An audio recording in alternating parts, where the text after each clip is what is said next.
my name is Ralph and welcome back to the channel. It's my time, let's go. So today I finally got something I've been wanting to get in the last couple orders, you know, and it's something, you know, you make a mental list of things and you put that on that list and you go, next time I order from them, I'm going to get this. And next thing you know, your order comes in and you go, oh, I know I had that written down. You fumble through your papers. You're looking for them. Oh yeah, on the back page somewhere you wrote that down. This is one of those things that I've been the whole time waiting on getting, and finally I've gotten it. So fortunately, I haven't disassembled Margaret yet, so I've been kind of waiting for this here, and so we'll have a look. This time I managed to get it in an order, and I got it coming. I'm trying to decide to what put on the back. You know, I want to put something a little custom on there, but you know, not outlandish. And the first thing that comes to mind quite often is the classic tombstone taillight, like I seen Slick had on there on Jersey Nick Moto on his bike there. It's got the black taillight, and I like that on there, the tombstone on there. But all along I've been thinking that I want something a little bit different from that. Each to their own. In any case, today we've picked up this, and this is pre-tombstone.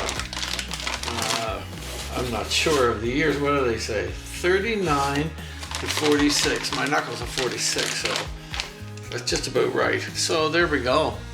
You know, it's a nice looking little taillight. You know, I'm not sure about our license plate bracket light, so we'll have to mount that up there. Now I do have this that I've also got, that I've picked up out of my stash of stuff, so that I can go above it. I would have preferred it black. That's not to say that I couldn't get it done in black yet, if I decide to go that route, which would be really nice. If I do, in that case, I'll look through. I might have an older one in a little worse condition than taking this new chrome one. But in any case, I think I'd like to do that. So we'll sort of have a look and see what it looks like. We do have to drill the holes out, so we've got to find kind of where we want it to go.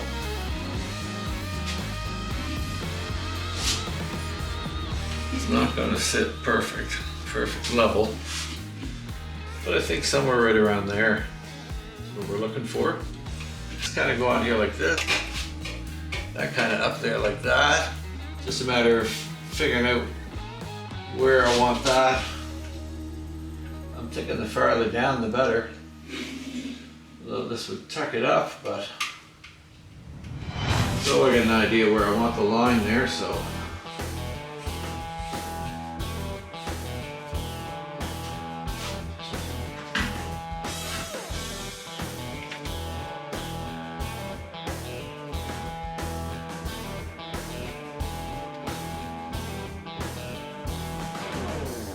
Oh, we got to measure it out, sort of, I could think. Seems when you try to do this stuff, you just like second guess yourself 100 times.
Now we'll just get some of our license plate mounts up.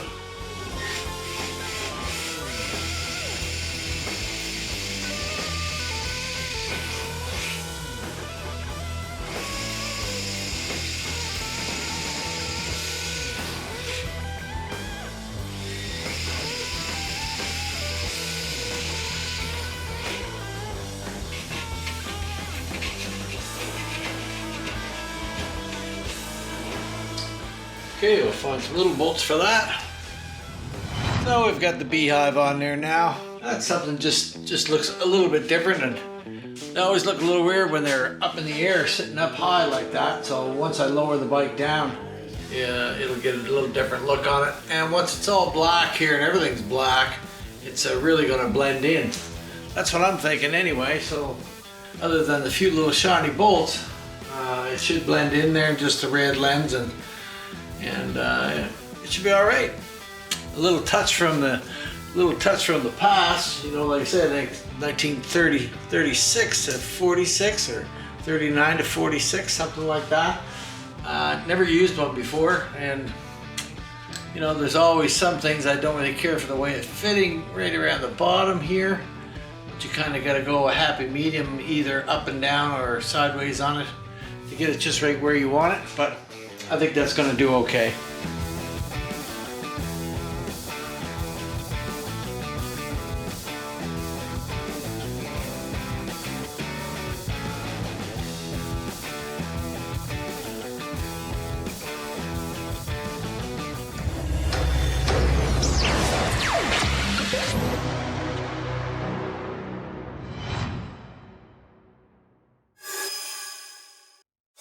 We're getting some things buttoned up now. We've got our brake on here, and we're hooking up the brake lines. We've got our brake stay here, so we've got that figured out. We've also done the spacers in here, so we've got that all done.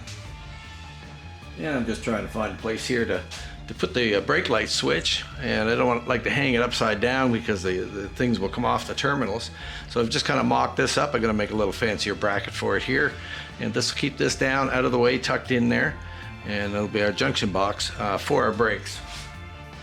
So we've got it running up front here, and we're going to run our brake line right here out of the back. Now this needed some work to it. I had to tap it out, so I took the brake all apart and tapped this hole out so I get a 1/8 pipe in there. It was obviously powder coated over the aftermarket stuff, and it wouldn't fit in there properly.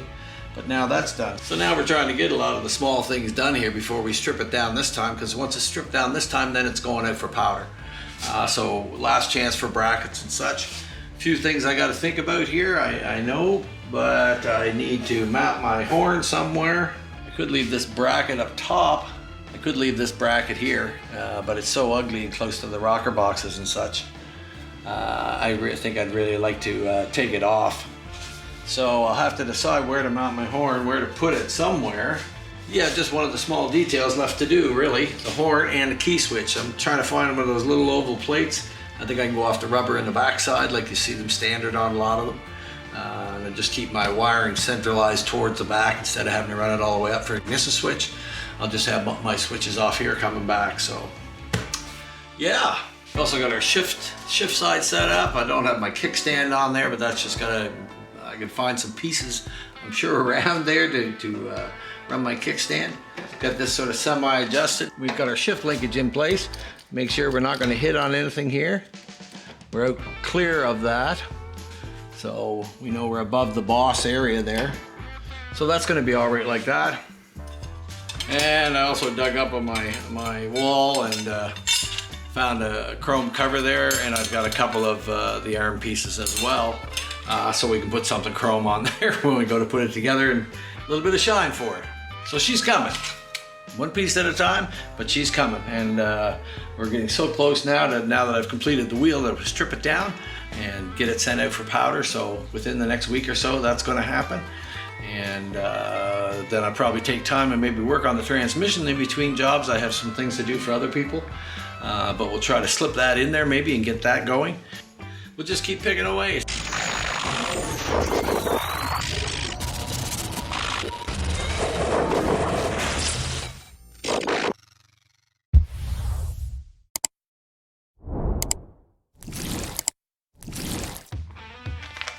So we've got our new spokes here ready to go. New spoke set. And I'm just finishing up trying to wipe the rim off. Spent some time polishing it, trying to get any spots that I could obviously see. And if you really scrutinized it and got right down and picked at it, you might see a few little spots where rust developed at one time. We try to clean all that out as best we can. And just get the polish off of it. Makes it look better and also makes it a little bit nicer to work with, cleaned up. Feel like you're doing something. Got our hub all cleaned up and it's turned out pretty nice. Pretty happy with that. Everything takes a lot of time and it's a lot of extra work sometimes. I wonder if I'm just making that work for myself or what. I don't think so. Nobody likes to do extra work. But by the time you've done something and put it together and all these processes have had to take place, you really get an appreciation for the bike. You stand back and look at it and you go, yeah, I touched that, I touched that, I touched that, I worked on that. And when it all adds up, it's actually a lot of things. But one thing I can tell you for sure is that when you're all done, you've done all those things, you feel a lot better for it. You feel a sense of pride, a little sense of accomplishment. Throughout it, we all hit spots, hard spots, rough spots, where you think, oh, you know, I don't know if I can do that or can I do that? But if you persevere and work on through it, you usually find you can, and then when you do, it's just nothing but a bonus. Start sticking my spokes in and getting them ready.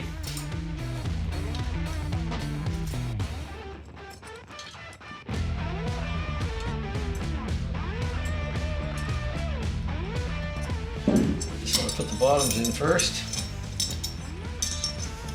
It's all part of building the bike, I think. You know, having been here as long as I have been, I built a lot of different bikes, and the sense of accomplishment that comes with each one is something that you can't fake it, you can't make it happen. It happens in the end. Through all the trials and tribulations and all the cursing and all the money and all the downside, it's all worth it in the end. And for me, you know, I like the idea of trying to preserve one of the old bikes again, you know. Could have just replaced everything with new aftermarket parts, but the idea to try and salvage as much as you can far outweighs it. And even though you do use some new parts, some things have to be replaced. But trying to preserve what you can, I think, is what a lot of it's all about. Now we'll just pick a direction that points that way, where if I was to feed the first one in there, I got some oil here. And I meant to be dipping them as I go. You really need that on there for your nipples. You start to put them on. Number one. We go 1, 2, 1, 2, 3, 4.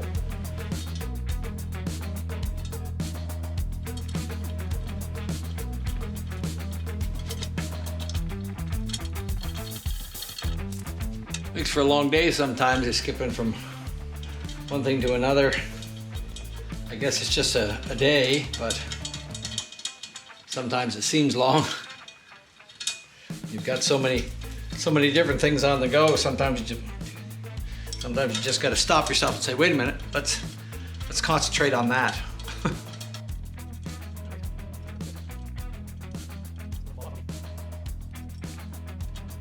So I'll just go along and work away at this until I get some other ones in. Otherwise it makes for a long video. But we've got our other big wheel, rear wheel, just about ready to go. And then that wheel should be fixed as well. I mean, it's wonderful to have that wheel for Margaret. Things that you keep around for a long period of time. Even sometimes you might think you're going to use it for something else, but then all of a sudden something comes along and you kind of stop in your tracks and go, well, perhaps we should look at that. And I'm getting to the age where you gotta start using some things up. Some projects that you may have thought you were gonna get to, you have to tell yourself, I'm probably not gonna get to it. All right, I'm just gonna go along and work away at it, and I'll get back to you when I got something. So we've got one side in now, and it's looking good. Everything seems to be in place where it should be.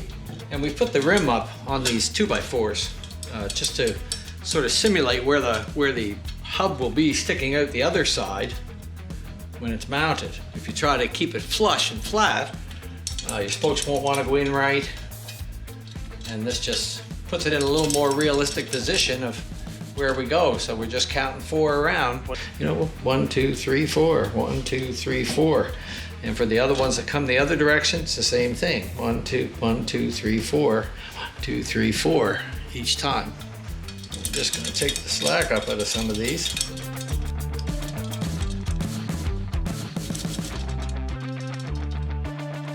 We have a look at starting these. So we'll stick them in. The inside ones first. And we look for an appropriate hole that's facing in the same direction. This one's going this way, so I know that it's the other spoke, and this one is coming this way. Same as these here. It's a spot. I'm around here.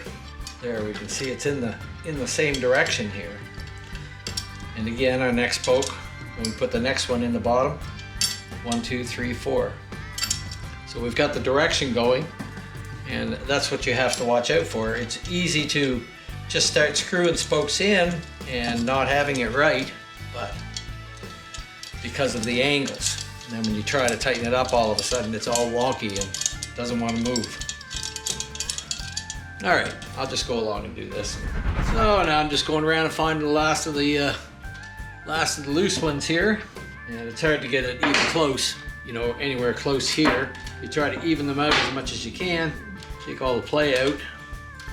And how much they're sticking through the spoke is the big thing. They shouldn't be sticking through, so if they're sticking way through on one side and the spoke is sticking up here, chances are the wheel has to come this way.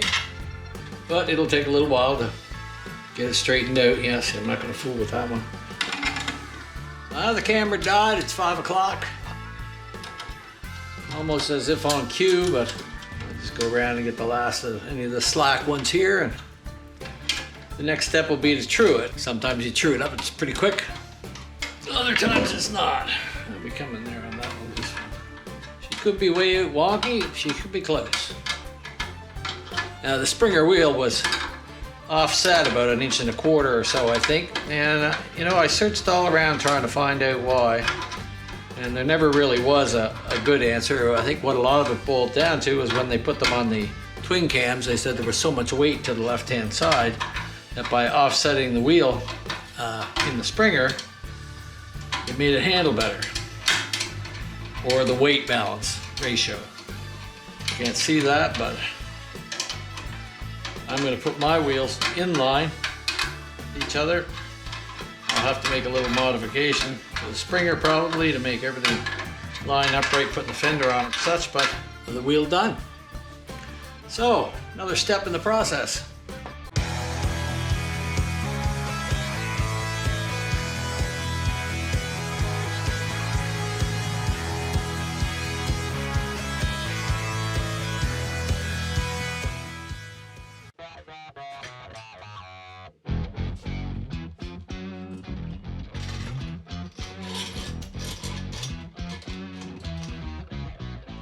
Oof, those are close.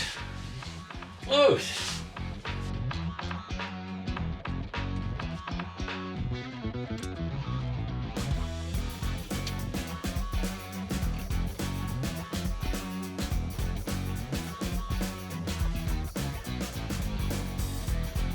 Ooh, she's wiggly wrong. So she's not looking too straight there. Of course, the spokes are all loose in it. But I'm going to go along and tighten them up. Try to take some out of it. Now we'll just start working it around and see how it goes. So I'm not going to bore you with that. It could take me an hour, it could take me 20 minutes, it could take me 2 hours, I don't know. But we're going to try and move it around so that we're running in the center, and as you can see now, it's got a whoop to her that way, and when you look at it this way, it's going like this. So I'll come back when we get it closer. There's a couple little sort of rusty spots there that it bumps over.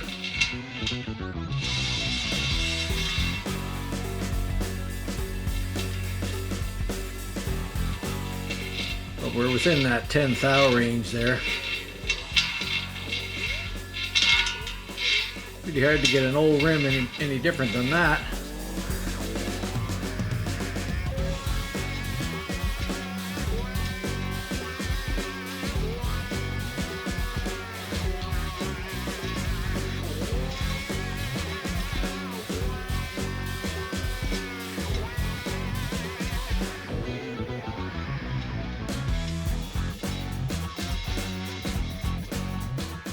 So there, we're about there.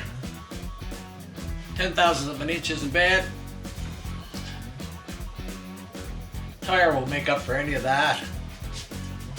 And any movement that there is in the rim at all is just a rim lip, if that. But I would say that he's good to go. Just gonna go around them all, make sure I don't have a loose spoke or something somewhere. I don't think so. By the time you get done that process of up and down, then side to side, and then up and down, side to side 2 or 3 times, all your spokes start to tighten up. So I'm feeling pretty good about that. Now I just got to fix the back wheel, and the wheels are all taken care of, and I'm glad I got rid of them grimy spokes, and I cleaned the hub and everything up, so it looks good now. Yeah.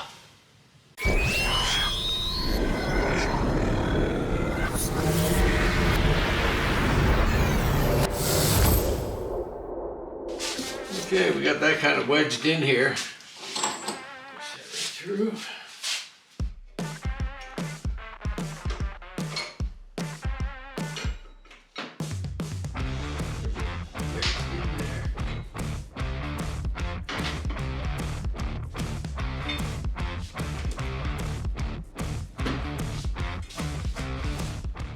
So, let's get the front one off, and then maybe we'll get it taken over. I hope so. Once I've gotten those things, I can do the final fitment with them. Pretty close. Especially the back one, I've got to take the strut off, and I know that there's a bit of a twist in this strut. So I've got to get it so that it's fitting comfortably against here once I'm bolted from here. And I pretty well need the tire to be in here, be mounted in here, so I can see which way this thing is going to want to pull. I know that this one alone is pretty well sitting there, so I just got to try to address getting this one as straight as I can and bringing it, all in line. So we're just going to work away at getting this off now. I have to be careful for the tension that's on the springer here too as well. That we're, the tension just draws up on the spacers, and that's it, and locks this thing up. I've no doubt there are some specs there, and I think that I'll go and have a look and look them up to see exactly what they say about this brake's offset when it's on there. Well, it seems to be lined up nicely here in this way, which is where I would expect that it should go, in that direction.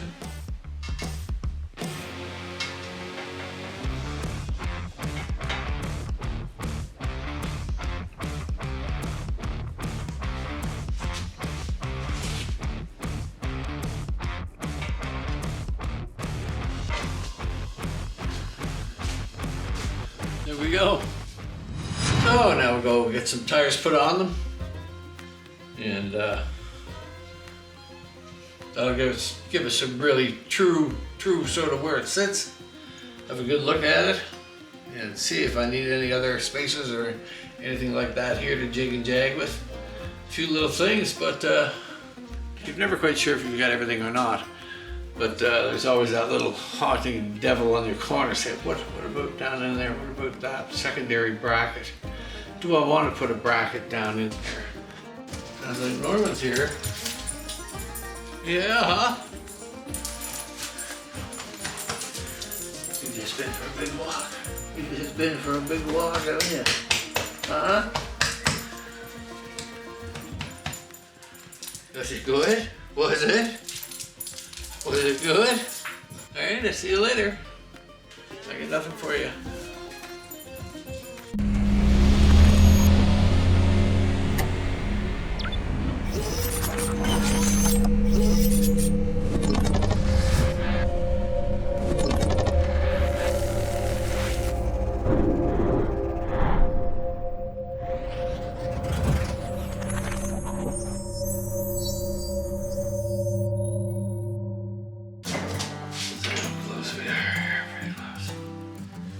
Pretty close. Ah.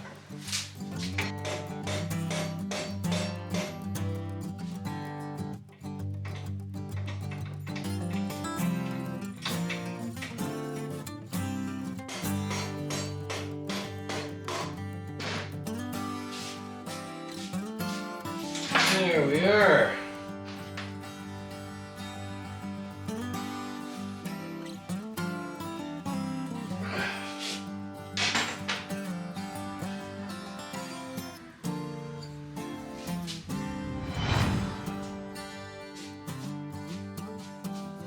So we're gonna see if we can slide a little 21 up in here and get it where it's gotta go. Before we call it a day here.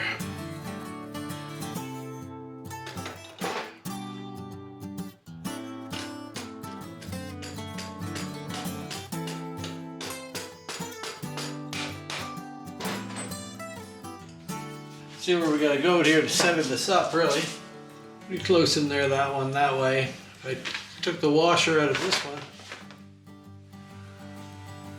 or cut that plate completely. Yeah, we're not done dicking yet, are we? But it's all right from the other, where it's at, just have to move it over. I think we'll be all right.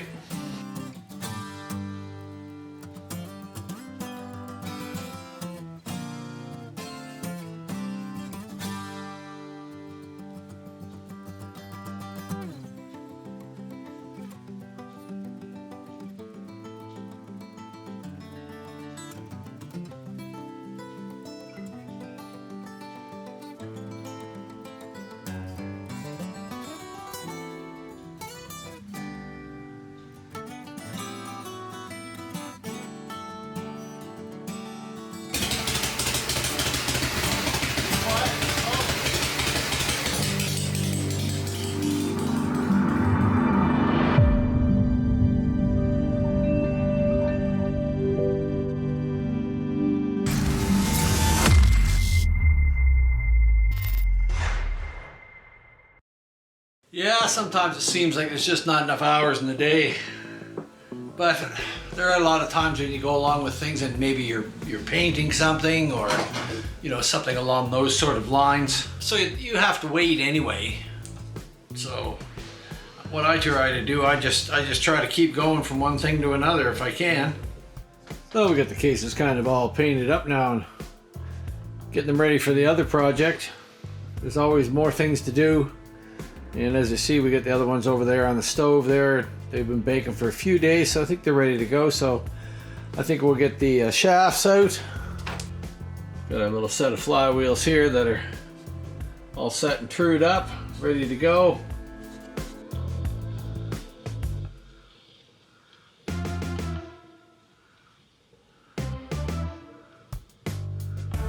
Because if you had to sit and wait for everything, you'd be a long time.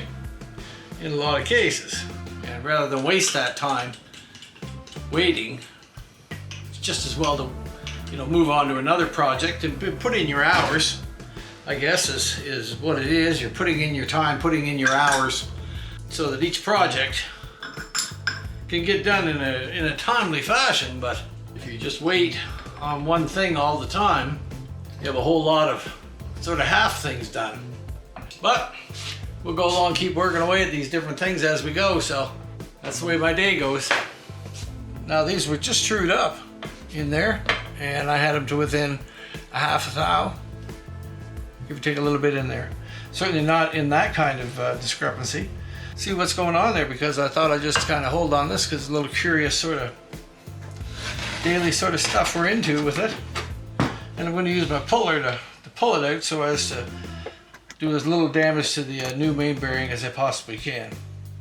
End of the day,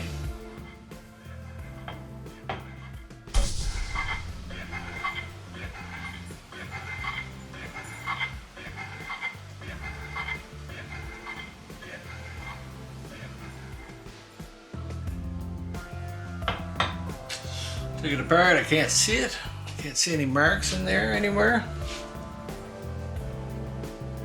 maybe have to really clean it out and put some bluing in there to see what's going on, but there were a couple little high spots in there that I did have to file off, and judging by the amount of the pieces of the clips that we've seen go through stuff, it certainly could have wedged up there and certainly put a mark around the flywheel itself.